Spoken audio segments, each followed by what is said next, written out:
Topic of the discussion is using Microsoft Power BI for making a human resource management analysis.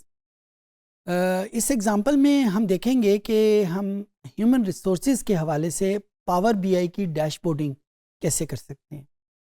ये मेरे सामने computer open है और इसमें ये पावर बीआई डेस्कटॉप इंस्टॉल हुआ है। इसको क्लिक किया और क्लिक करने के बाद यहाँ पे ये पावर बीआई ओपन हो गया। अब यहाँ पे काम करने के लिए मुझे दो तरीक़ों से मैं इसको यूज़ कर सकता हूँ। एक कि मैं डैशबोर्ड को डेवलप करना चाहता हूँ, दूसरा मैं एक डेवलप डैशबोर्ड को देखना चाहता हूँ। ये दो अलग सिनेरियो हो गए ना। अच्छा, जब हम एक डैशबोर्ड को डेवलप करना चाहते हैं तो उसके लिए मेरे पास डेटा फाइल का होना लाजमी है। अगर डेटा फाइल नहीं होगी तो डैशबोर्ड डेवलप नहीं हो सकेगा। लेकिन अगर मेरे पास एक डैशबोर्ड बना हुआ है, भले वो मैंने खुद बनाया है, भले वो पहले किसी और ने मेरे लिए डेवलप किया हुआ है, लेकिन बना हुआ है, तो जब हम उसको सेव करते हैं तो उसमें डेटा फाइल ऑटोमेटिकली एम्बेड हो जाती है। इसी वजह से एक डैशबोर्ड की जो मेमोरी है वो काफ़ी ज़्यादा होती है।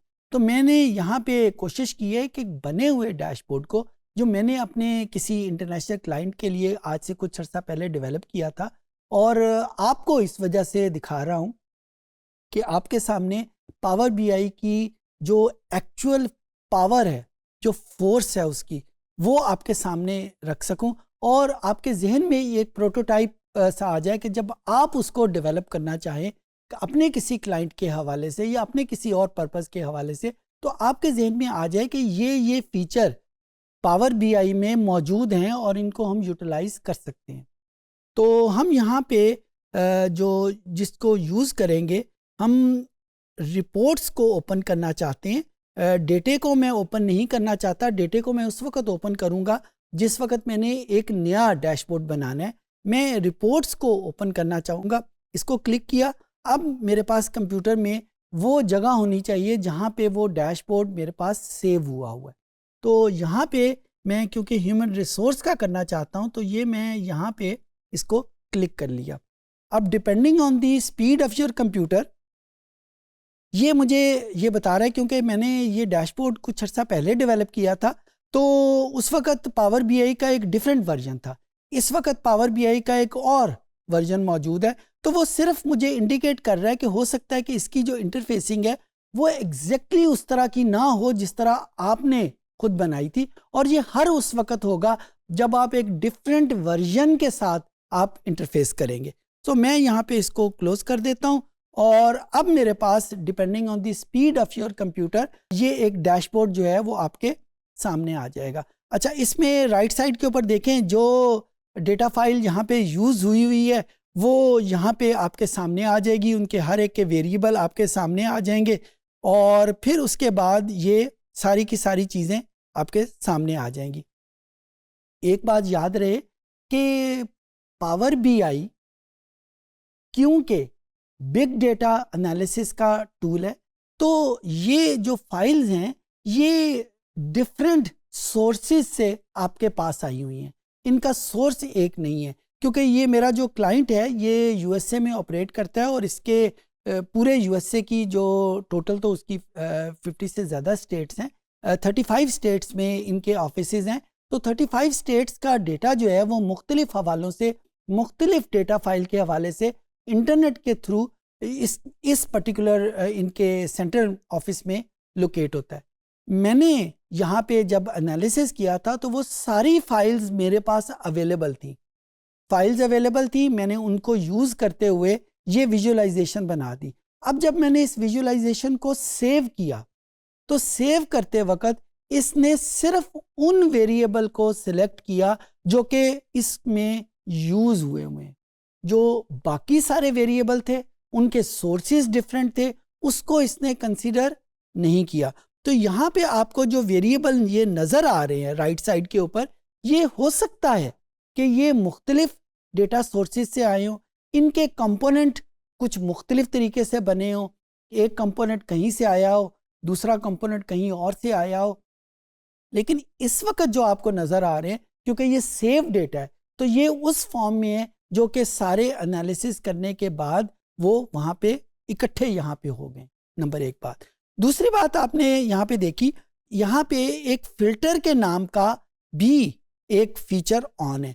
तो ये वो फीचर है जो जिस तरह हम एक्सेल में या SPSS में अपने डेटे को कंप्लीट सेट पे करने की बजाय उसके किसी एक हिस्से पे करना चाहते हैं, तो वो पॉसिबिलिटी यहाँ पे मौजूद थी। तो ये पॉसिबिलिटी उसने फिल्टर के नाम की वहाँ पे सजेस्ट की हुई है। इसमें फिल्टर यूज़ नहीं अभी हुआ, लेकिन ऑप्शन आपको दी जा रही है कि अगर आप फिल्टर यूज़ करना चाहते हैं तो आप यहाँ पे भी कर सकते हैं। यही फिल्टर आप इन ग्राफ्स में भी कर सकते हैं। और क्योंकि मैं यहाँ पे इस फिल्टर को यूज़ नहीं कर रहा, यहाँ पे ईयर 2014 है कि 1 साल का डेटा है, लिहाजा बाकी साल तो इसमें मौजूद नहीं होंगे।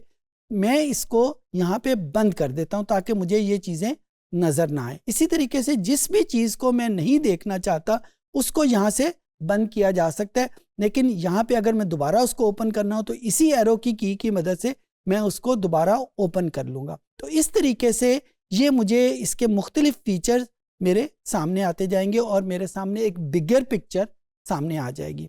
एक बात। दूसरी बात, यहाँ पे क्योंकि ये बिग डेटा एनालिसिस है तो यहाँ पे मुझे मुख्तलिफ किस्म की इंफॉर्मेशन आ रही है HR के हवाले से। HR का बेसिक फंक्शन हायरिंग के साथ है, तो ये न्यू हायरिंग के हवाले से ये डेटा है और न्यू हायरिंग में टोटल नंबर मुझे दिया जा रहा है। यहाँ पे एक बैड हायर के तौर के ऊपर भी कंपोनेंट मौजूद है, क्योंकि इस पर्टिकुलर डैशबोर्ड के बनाने की बुनियादी वजह ये थी कि कंपनीज इस वक्त, ख़ासकर ये कंपनी जिसके लिए ये डैशबोर्ड डेवलप किया था, वो इस बात से परेशान थी कि उसके बहुत सारे जिनको वो हायर करता है वो थोड़े ही अरसे में उस कंपनी को छोड़ देते हैं। तो ये कंपनी परेशान थी कि वो क्यों छोड़ देते हैं, नंबर एक बात। नंबर 2, कितने छोड़ देते हैं और कितने वहाँ पे रहते हैं। नंबर 3 बात कि कितने अरसे के बाद वो उसको छोड़ देते हैं। फॉर एग्जांपल अगर आप गौर से देखें तो ये ग्राफ मुझे बता रहा है जो 30 डेज़ के बाद उसको छोड़ रहा है। फिर दूसरे नंबर के ऊपर ये 30 to 49 एज के बाद उसमें जो है वो उसको छोड़ रहा है।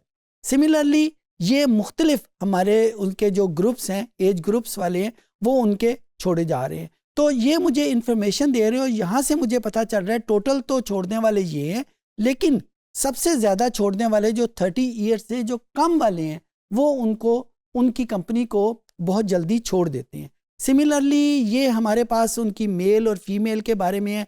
और बिल्कुल उसी तरीके से अगर मैं इसके किसी हिस्से को क्लिक करता हूँ तो ये ऑटोमेटिकली ये सारे ग्राफ एडजस्ट कर जाएंगे अब उस पर्टिकुलर कंपोनेंट को, और ये दूसरे नंबर के ऊपर आ जाएगा। यहाँ पे तीसरे नंबर के ऊपर ये एक स्कोर कार्ड डेवलप हुआ है, और ये स्कोर कार्ड का बुनियादी मकसद ये है कि ये HR की एक कंप्लीट पिक्चर आपके सामने रख रहा है, ताकि अगर इस HR को मैं बाद में किसी कंपनी के कंबाइंड डैशबोर्ड में ऐड करना चाहूँ तो वो यहीं से ऐड हो जाएगा। और ऐड करना बहुत आसान है। अगर आपके साथ सारे स्कोर कार्ड मौजूद हों तो आप इन्हीं स्कोर कार्ड को यहाँ से इंपोर्ट करवा सकते हैं वहाँ पे, यानी वो जो नया डैशबोर्ड बनेगा वो यहाँ से इंपोर्ट कर लेगा जो मुख्तलिफ स्कोर कार्ड बने हुए हैं। सो इस हवाले से हमारे पास ये मुख्तलिफ इसके फीचर्स मौजूद है। अच्छा, दूसरे नंबर के ऊपर अगर आप यहाँ पे देखें तो इसमें हमारे पास बहुत सारे जो वेरिएबल्स हैं वो न्यूमेरिकल नहीं हैं। अब ये देखें, ये वेरिएबल न्यूमेरिकल नहीं है। तो क्योंकि न्यूमेरिकल जो वेरिएबल होता है उसकी पहचान ये होती है कि उसमें हमारे पास मौजूद होता है एक सिग्मा का निशान। यहाँ पे वेरिएबल मौजूद नहीं है, उसके बावजूद ये सारे ग्राफ्स जो हैं वो बने हुए हैं। अगर आप इसका डेटा सेट देखें तो यहाँ पे लेफ़्ट साइड के ऊपर ये जो 3 आइकन बने हुए हैं, इन 3 आइकन में सबसे पहले वाली जो चीज़, ये दूसरे नंबर के ऊपर जो टेबल बना हुआ है, इस टेबल को देखें तो आपके पास सिर्फ ये नज़र आ रहा है। इसमें आपके पास सारा डेटा सेट जो है वो मौजूद होगा, और यहाँ पे क्योंकि मैंने इसको फिक्स किया हुआ था इसके इस पर्टिकुलर ग्रुप में, तो इसको मैं फिक्स कर लेता हूँ टोटल में। तो यहाँ पे ये डेटा हमारे पास सिर्फ 30 से कम वाला डेटा जो है वो स्टोर हुआ है, और ये टेबल भी मेरे पास उतना ही शो हो रहा है। तो जो चीज़ मैंने आपको बतानी थी वो ये बतानी है कि ये जो वैल्यूज़ आ रही हैं ये हमारे पास न्यूमेरिक वैल्यूज़ भी हैं और नॉन न्यूमेरिक वैल्यूज़ भी हैं, और उसी की मदद से ये डेटा सेट जो है वो डेवलप हुआ है, और इस तरीके से हम HR का एनालिसिस कंप्लीट एक डैशबोर्ड की मदद से कर सकते हैं। I hope I could make my self understood.